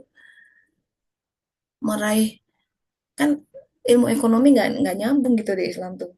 Kalau mau dapat rezeki, infakkan gitu, sedekahkan. Lopi ya udah tinggal 100.000 kan dikurangi itu, enggak dapatnya macam-macam. Udah banyak testimoni di kelas ini juga ya, bener itu kejadian. Termasuk emakku ya, emakku tuh duit tinggal berapa gitu ya, ada saudara jauh dari Sumedang datang, duh kalau nggak dikasih kasihan, tapi ini uang yang biru tinggal satu-satunya lembaran ini, tapi dia kasih aja deh, ada kasihan yang nggak tega. Udah nanti gimana nanti, sorenya 10 kali lipat dapat, ada orang yang mesen. Itu terjadi berkali-kali. So, yes, in every single breath, ya, hitungannya nafas. Dia menanti. Jadi, do our best ya sama kehidupan kita. Pokoknya, ya Allah, apa yang aku bisa lakukan hari ini. Itu spirit of Ibrahim alaihissalam dan Ismail. Pengorbanan. Pengorbanan tuh give away, give away. Apa yang bisa aku lakukan. Ada orang minta ini, Mbak minta anterin nih. Duh, walaupun waktu atau apa, enggak apa-apa. Bismillah, lillahi ta'ala. Kalau itu Allah hadirkan di semesta kita, itu tamu Allah. Islam tuh kalau menjamu tamu, gila-gilaan. Ya, ya harus harus pol. Itu cara Allah menjamu. Alhamdulillah. Makasih Mbak Ajanan. Ini fotonya di mana sih? Bagus nih. Di Kayak di itu, Eropa. Hah? di Saint Saint Oh, Sen. Raya, ya, Oh, di I Prank saw. That was like looks familiar. Ya, ya, ya. Tahun berapa nih? 2022. Oh, ceritanya pernah tinggal sana. Enggak sih, cuman ikut suami lagi Ah, study apa ya, research gitu. Mm-mm. Gimana kesannya? Di sana Iya. eh indah, cuman kayak eh aku lebih suka Jepang sih. Iya. Ini benar sama sama Mbak Ati. Ini orang orang Jepang ini sebenarnya. Kalau ngomong Jepang sama beliau, oh ya ini orang Jepang, nah di Jepang. Alhamdulillah ya kalau Iya. semua tuh bagian dari yang sudah Allah tulis di Lauh Mahfuz. Benar ya? Mbak Mm-mm. tuh bakal kesen hari apa itu udah ada tulisannya. Ya, Iya, udah Teteh boleh ada. nggak tambahin Apa? dikit aja Oke, tentang yang tadi. silakan. Jadi kan aku juga punya bukunya Teteh nih. Terus pas lagi bener-bener hari ini gitu ya, kebukanya juga tentang sabar. Jadi di yang buku pertama nomor 226, sabar boleh mengeluh gitu ya, tanda tanya. Hmm. Sabar bukan berarti meninggalkan keluhan kepada Allah seraya memohon supaya ia meringankan dan menjauhkan sebuah ujian. Sabar berarti sang hamba menahan diri untuk tidak mengeluh kepada apapun selain Dia. Syekh Ibnu Arabi. Apabila seorang hamba ditimpa oleh penyakit, musibah, atau kesulitan, hal itu semata-mata sebuah ajakan agar ia menghadapkan wajah kepadanya. Sungguh pada hari ini aku memberi balasan kepada mereka karena kesabaran mereka. Sungguh mereka itulah orang-orang yang memperoleh kemenangan. Al-Mu'minun ayat 111 gitu ya. Nah ini benar-benar juga kayak sampai hati bergetar gitu ya. Allah tuh berarti pengen aku tuh meminta terus gitu sama Allah. Karena aku tuh masih juga kalau misalnya anak berulah atau yang sebelumnya sebelum-sebelumnya juga anak berulah, aku sempat 9 hari itu cuma sama anak aku. Suami aku emang Hmm. lagi LDR gitu teh. Hmm. Nah, setiap kali kewalahan aku telepon, aku kayak, mana nih, tolong kasih tahu dong anaknya, gitu ya. Hmm. Apakah Hmm. maksudnya ini tuh kalau misalnya mengeluh tuh lebih baik ke Allah aja atau sebenarnya nggak apa-apa juga, misalnya ke suami gitu. Apakah mungkin Allah pengen tunggu sampai aku bener-bener hanya mengeluh ke Allah tanpa kayak memohon bantuan orang lain atau gimana ya tuh? Hmm. Ya, jadi Mursyid almarhum tuh suka bilang gini, Bapak bisa mendoakan apapun. Tapi kalau orang yang sudah mengeluh, udah itu kayak menutup semua. Jadi keluhan itu segini ya, rasa yang harus kita terima. Dia tidak menerima kondisinya. Lebih ke situ perasaannya, si rasa, aspek rasa. Mengeluhkan takdirnya, nggak nerima, ya. Kan beda kalau spiritnya kita membicarakan sesuatu nih. Memang seolah-olah deliverynya seperti keluhan. Ini aku nggak puas, begini-begini. Tapi kan spirit yang menjalani, yang apa namanya mendasarinya bukan keluhan. Itu beda. Akan terasa oleh yang diterima, ya. Jadi boleh kalau misalkan ini aku tuh hari ini susah banget deh, gini gini gini gini. Tapi bukan dalam nggak nerima, ya. Boleh diskusi sama suami. Kesulitan yang terjadi itu bagian dari hal yang dibicarakan dalam rumah tangga, ya, atau dalam kantor, dalam hubungan apapun di keluarga. Tapi tidak dengan mengeluh, itu beda dua hal. Mengeluh itu dia nggak nerima, emoh gitu, kesel, marah bahkan, gitu, nggak nerima. Kata Allah Ta'ala, kalau orang nggak nerima begitu, silahkan pergi ke bumi lain, cari Tuhan yang lain, gitu. Emang ada bumi yang lain dan Tuhan yang lain? Saking begitunya, coba digituin. Seolah-olah gini, your scenario sucks, gitu. Kita ngomong gitu, nggak berani ya. Tapi itulah yang hati kita teriakkan. Ini gimana sih Allah bikin skenario kok begini? Nggak ngomong sih, tapi that is itu yang Iya sih Teh. muncul dari keluhan. Sebenarnya tuh kayak masih kayak mungkin ada kecil-kecil gitu ya perasaan kayak soalnya tuh waktu itu sempat dibilang sama psikolog anak kalau misalnya dia anak itu punya riwayat ayahnya depresi atau kelainan mental, terus sebelum ayahnya lagi dia neneknya atau kakeknya juga itu kayak gitu gitu. Jadi nanti anaknya sangat berpotensi untuk jadi punya mental health yang lebih cepat lagi muncul bahkan dari anak-anak gitu ya. Hmm. Jadi itu ada sedikit kekhawatiran itu karena memang dari jalur bapaknya itu ada tuh riwayat itu gitu. Jadi kadang tuh ada kepikiran kayak gitu. Jadi kayak Mas mungkin jadi belum menerima ya. Padahal kan itu cuma potensi. Kadang itu kan cuma potensi gitu. Jangan jadi membuat khawatir. Jangan menjadi kayak kurang nerima gitu. Takutnya ya Ya, mungkin ada masih ada perasaan itu walaupun sebenarnya tadi bener kata Teteh nggak mungkin kita bilang kayak ke Allah kayak ini kok kayak gini ya Allah nggak gitu sih. Cuman menerimanya tuh emang belum full kayaknya ya belum belum ya, benar-benar full gitu. ya, ya, ya. Memang tidak mudah kan menerima itu. Makanya wasta'inu bisabri wassalah. Dalam semua hal, pertolongan, mintalah pertolongan dengan sabar dan sholat. Kenapa sabar? Itu pintu gerbang terakhir. Nggak ada. Di balik itu hanya Allah. Ini yang paling ultima kesabaran tuh. Ya. Jadi ilmu sabar masih digali. I recommend baca Ihya Ulumuddin, ada bab tentang sabar. Ada bab tentang syukur.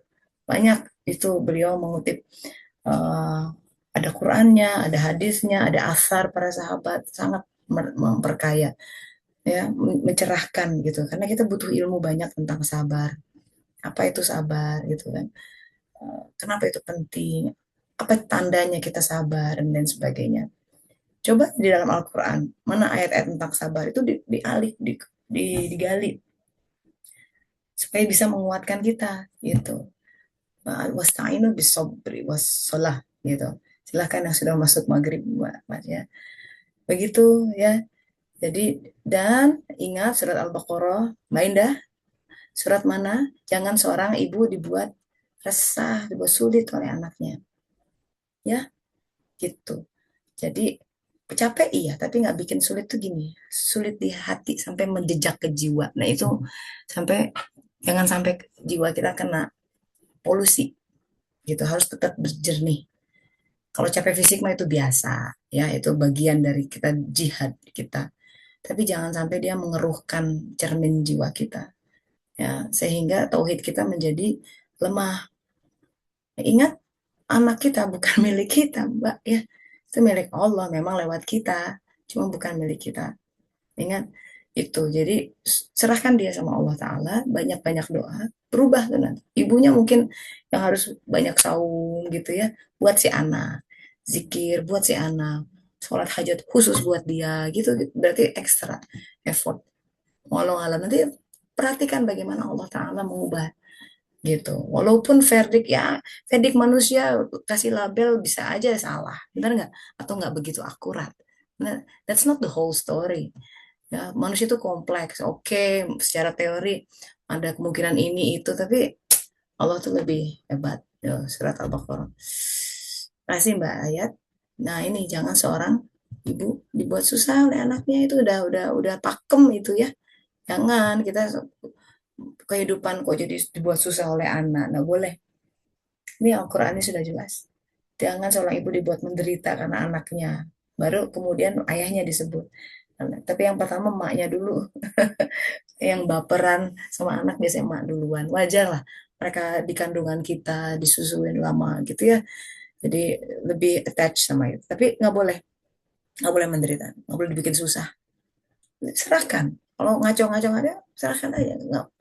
Kita tuh berat tuh karena kita mengklaim gitu. Salahku. Ya oke lah, tapi jangan terlalu, don't push your too much gitu ya, don't carry burden too much you cannot carry gitu. Jadi kita kadang-kadang ya harus profesional, proporsional semuanya itu. Let go and move on. Kita semua datang sendiri-sendiri kok. Rasulullah tuh udah bilang gini sama anaknya, nanti di sana gitu ya, kamu nggak, kita sendiri-sendiri tanggung jawab. Itu kan secara psikologis kok kayaknya ngebiarin banget, tapi memang begitu, kita datang sendiri, kembali juga sendiri. Ada ayat Qurannya. Coba mana tuh? Kita akan datang sendiri-sendiri. Ya, tidak ada hubungan nasab di sana. Ya, dalam arti kita akan mempertanggungjawabkan sendiri-sendiri. Maka anak-anak kita, apalagi kalau sudah mulai dewasa, balik, ya itu mah tanggung jawab sendiri. Tanggung jawab. Kita sebisa mungkin berkomunikasi, memberikan memberikan apa namanya masukan yang sebaik mungkin. Yang paling baik tuh dakwah bilhal, menunjukkan kasih sayang. Itu supaya fitrahnya dijaga. Masih yang paling ya, yang paling efektif itu kasih sayang. We love them no matter what. And that's itu yang akan bikin mereka jiwanya settle gitu. Karena jiwa itu pernah mengenal Allah di alam alas tuh kan. Alastu bi rabbikum bala syahidna. Di situ makanya fitrah bayi yang terlahir fitrah itu terselimuti cahaya kasih sayang, cinta. Be that love supaya dia mengingat kembali jiwanya. Nah, dari perilaku emaknya yang penuh cinta, dia mengingat kembali Allah Ta'ala yang maha cinta dari orang-orang yang penuh cinta. Itu, that's dakwah bilham. Walau alam. Gitu Mbak ya. Bismillah, semoga Allah kuatkan. Hah, Iya nuhun baik. Teteh. Alhamdulillah, Alhamdulillah. Baik, ada lagi? Masih? Saya masih ada waktu. Ada yang mau share? Silahkan. Perenungannya, kisahnya. Langsung di-unmute aja ya. Oh, that's a lot today. Jadi bicara bayang-bayang dan objek itu masih panjang ya. Untuk bisa memahami dengan benar, ini ya ya. Ini negeri bayang-bayang itu butuh perenungan dalam. Makanya Al-Quran mengatakan supaya kau tidak bersedih atas apa-apa yang luput darimu. Terlalu coba suratnya mana tuh? Ya, dan tidak terlalu gembira dengan apa-apa yang kau terima, yang dapatkan. Biasa aja gitu. So in between, moderation. Monggo Mbak Dina sudah unmute. Finally. Assalamualaikum, Waalaikumsalam Teteh. warahmatullahi wabarakatuh. Bismillah ya, mau Udah pergi ini. nih Ananda? Sudah sampai di sana, Teh. Sudah sampai. Oh, alhamdulillah. Baru Ya, aja tadi jam berapa tadi ya? Di sana kan ini mungkin sekitar jam 10 lebih ya. ya Turbulen ya. katanya Oh delay ya. 2,5 jam. Hah? Ini angin. Sepertinya, heeh, sepertinya. Anginnya kencang sih memang. Tapi anget hari ini. Alhamdulillah. Welcome to Oh, Amsterdam. iya. Besok rencana ketemuan. Aduh ya, alhamdulillah. Insya Allah. Iya, Gimana emaknya nih? jadi Ya, begitulah ya dia. pasti kepikirannya namanya anak ya. Iya, Iya. tapi itu kemudian saya juga balik lagi dan saya juga menyemangati dia dengan gini. eh eh, Terus ya, Ndok, itu apa namanya? eh Berpegang pada, apalagi jauh ya Teh, jauh gitu ya. Berpegang sama Allah terus ya gitu. Hanya Dia gitu yang bisa, yang punya kuasa, yang punya power gitu untuk melindungi kamu. Bunda mah jauh gitu ya kan. Gak bisa apa-apa juga gitu kan gitu. Mm, Jadi pesannya cuman itu terus ya, aware terus gitu. Apalagi kan kalau di tempat yang baru ya, tempat yang baru gitu. Pokoknya aware terus ya.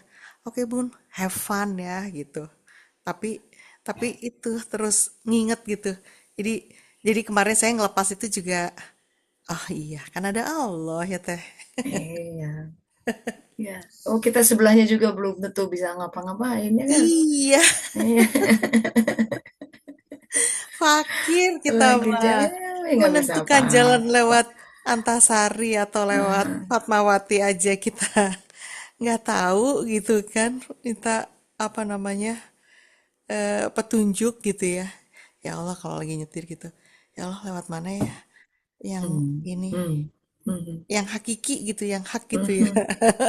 hmm, hmm, Mesti lewat Antasari atau lewat ini gitu kan. Pokoknya hmm. minta terus lah gitu ya, Nah, connect terus ya. connect terus ya, Ya, getting coba. connected Itu terus. tak zikir, itu zikir, itu zikir. Ya. Dan itu tadi Teh, seperti yang Teteh bilang tadi, kalau kita itu selalu berada dalam keriuhan gitu ya Teh. Maka kita suka kadang tuh lalai atau eh, tidak terbaca tuh Mm, sinyal-sinyalnya itu. Karena mm, kita kan nggak awas gitu ya, mm, sibuk gitu, arisan gitu atau apa gitu. mm. Nah itu Reuni, reuni reuni. terus ya. Itu yang itu bener-bener gitu Teh yang terjadi gitu pada diri saya gitu. Mm, Jadi mm, mm, sekarang itu eh, ada undangan ini itu gitu, bentar bentar bentar bentar gitu kan gitu, di ini mm, dulu, ditanyakan dulu gitu, mm, bener nggak, bahkan mesti datang nggak ya saya gitu, apa ininya gitu, kira-kira apa, ada dia nggak di sana gitu.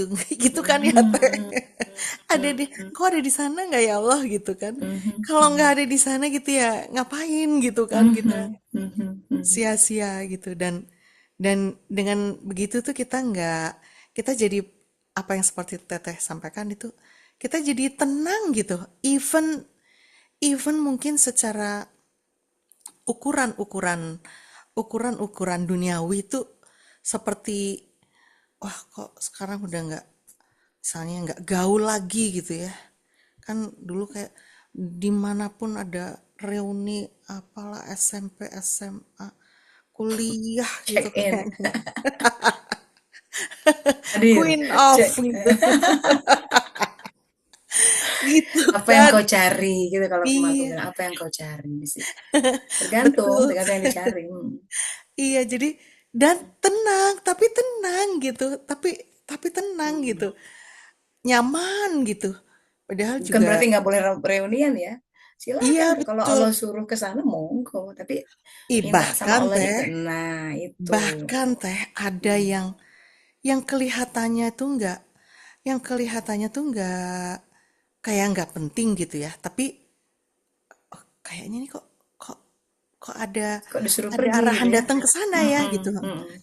Dan begitu nyampe di sana memang pembicaraan 3 jam itu berbicara mengenai dia Oh semua my God. gitu. The Padahal best, the best. awalnya itu tujuannya bukan itu gitu. Tujuannya Mm, bukan itu.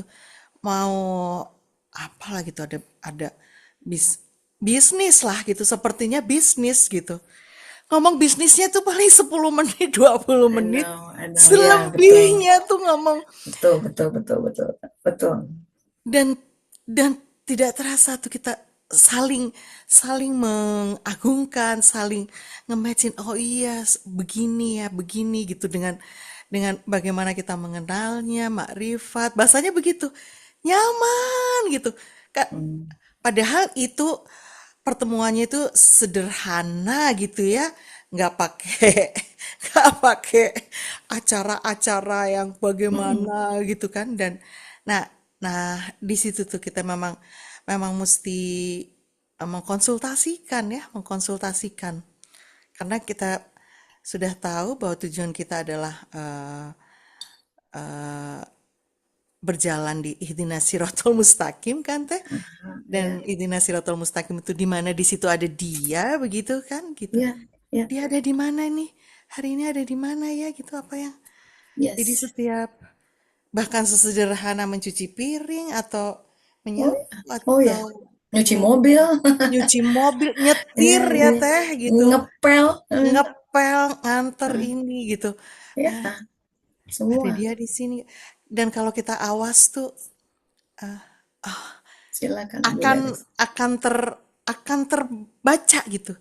Ah, engkau Ya, ada ya Allah ya, engkau ada gitu.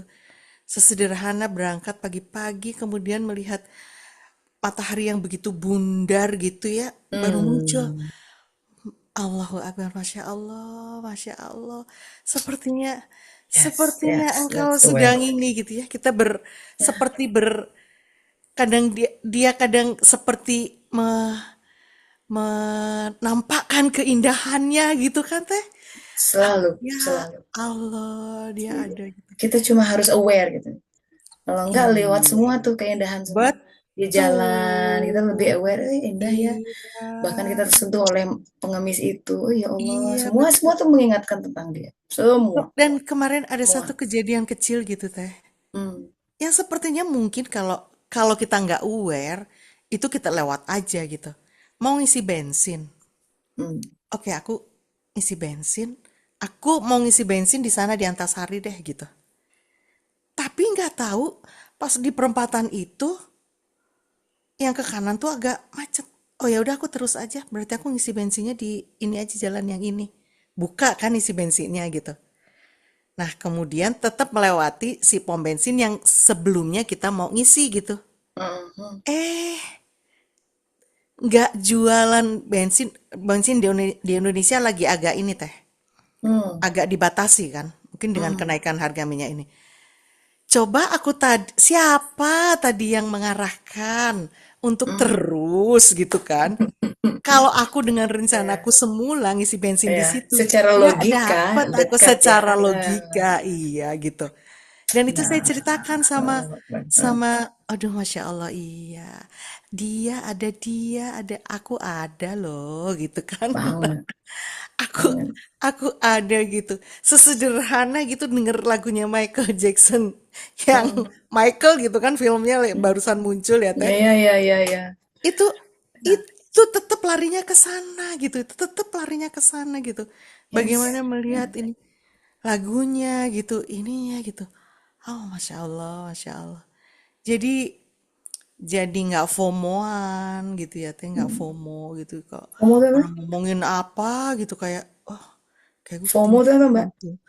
Itu fear of missing out itu teh, Oh, oke. gitu. FOMO Jadi ya. apa itu yang Ya. apa bahasanya dulu itu apa ya? Latah-latah gitu teh, Ah, latah gitu. Orang di sana apa gerubuk-gerubuk apa? Oh kita mesti ke sana juga gitu. Terus kayak kalau nggak iya. kita melakukan tuh kayak kita Mm-mm. ketinggalan gitu Karena ya, ini kayak lagi tren ini, lagi tren ini. lagi tren ini, lagi tren ini, atau lagi pertemuan itu gitu kan Iya, gitu. itulah Iya, terombangan. iya Itu gitu. ya, ada hadisnya tuh. Aku nggak Quran juga masalah. Kau seperti anai-anai berterbangan. Iya iya iya. Coba Mbak Indah mana tuh ya. Jadi orang kita, oh, kan tanda kita jalan tobatnya benar tuh udah mulai lihat orang tuh kayak orang aneh. Pernah lihat aneh. Kalau kita bakar sampah ya, ya, itu kan ada yang suka apa tuh berterbangan tuh kan. Itu anak seperti itu tuh. Ketiup angin sana gitu. Jadi kalau apa kebayang ya apa sih hal-hal yang kecil yang masih berterbangan tuh kalau bakal sampah saya suka imajinasi saya itu gitu anak-anak itu sesuatu yang sangat ringan jadi kalau ada angin kenceng gitu aja udah ketiup sana ketiup itu orang yang gampang sekali diombang-ambing oleh hal yang temporer. Nah, Surat itu tadi, Al-Qari'ah 4 iya, bukan? kalau ada isu ini kok ketiup gitu ya, isu itu ketiup, itu pasti nggak Ini tenang hidupnya. ayatnya yang Al-Qari'ah ayat 4 bukan teh?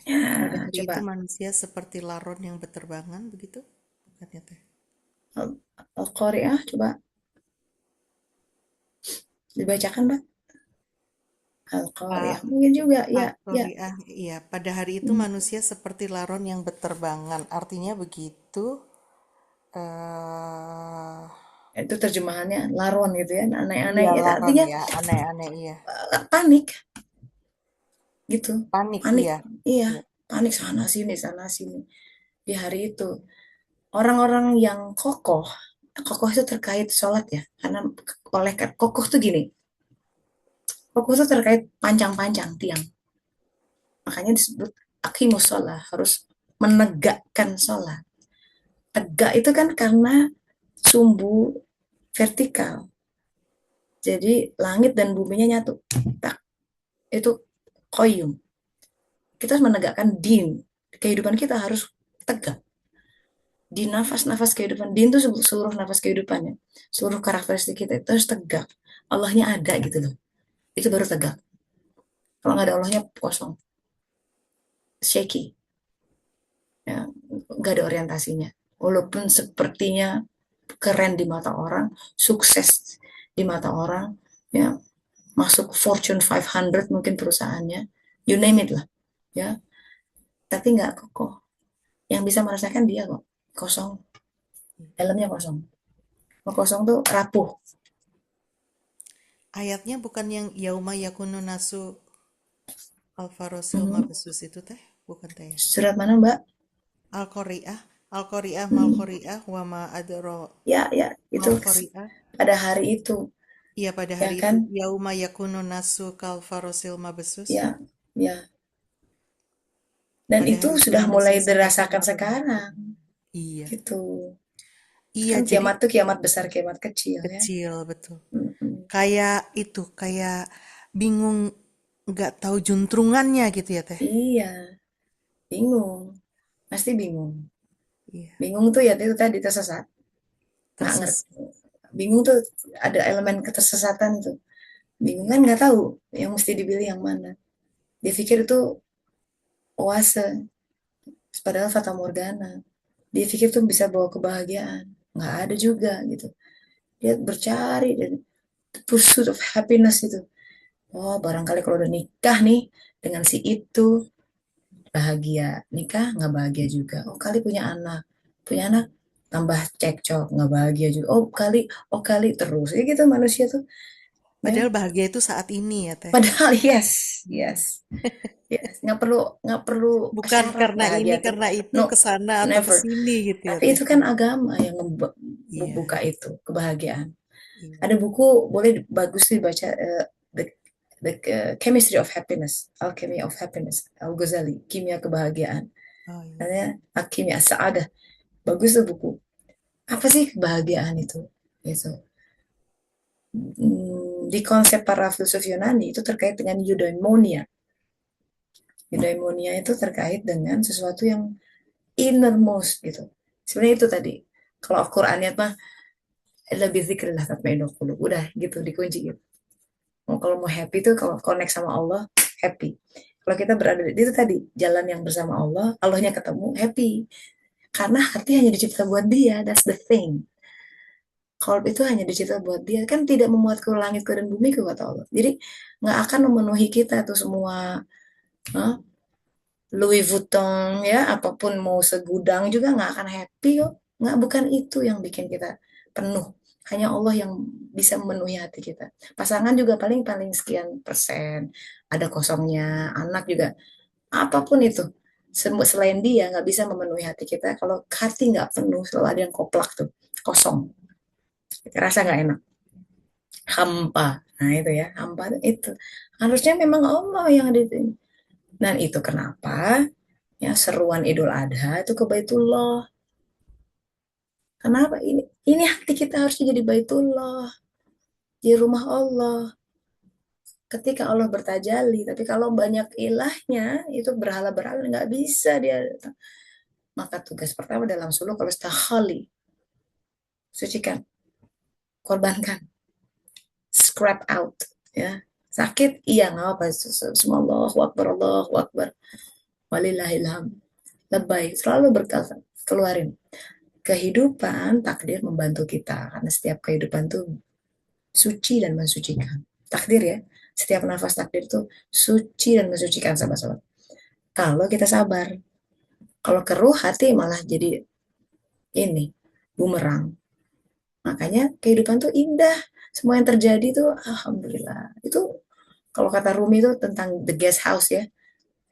Kamu tuh kan, apapun yang terjadi sama kita, walaupun itu merenggut apapun, kayaknya menyakiti, itu dia mengambil hal yang, ya, cara Allah mencabut dari hati kita.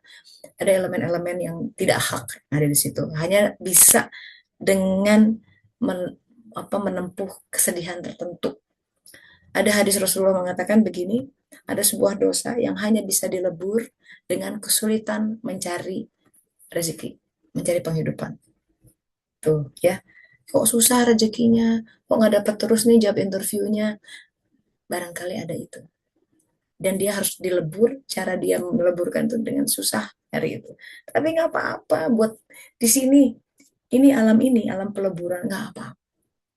Beneran deh, dibanding dileburnya di alam barzah dan di sana nanti.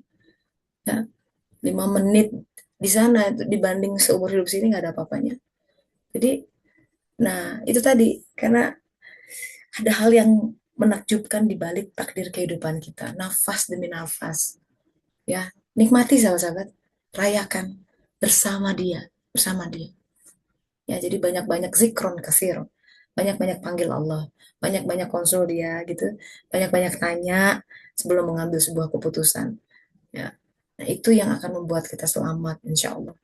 Ya, semangat terus. Makasih berbagi. Insya Allah nanti diupdate ya Bunda, Mbak Din. Ya, insya Allah. Makasih sahabat-sahabat. Semoga bermanfaat pertemuan Ya, ini. ya. Mm-mm. Terima Insya kasih. Allah. Ya, minggu depan kita semoga masih ada waktu usia. Kita sambut lagi pelajaran Allah apa yang akan dia ajarkan melalui kisah Nabi Syeds alaihissalam. Meanwhile, enjoy your weekend. Ya, nikmati kehidupan. Syukuri apa yang ada, tauan ya, bersuka cita dengan semua yang ada.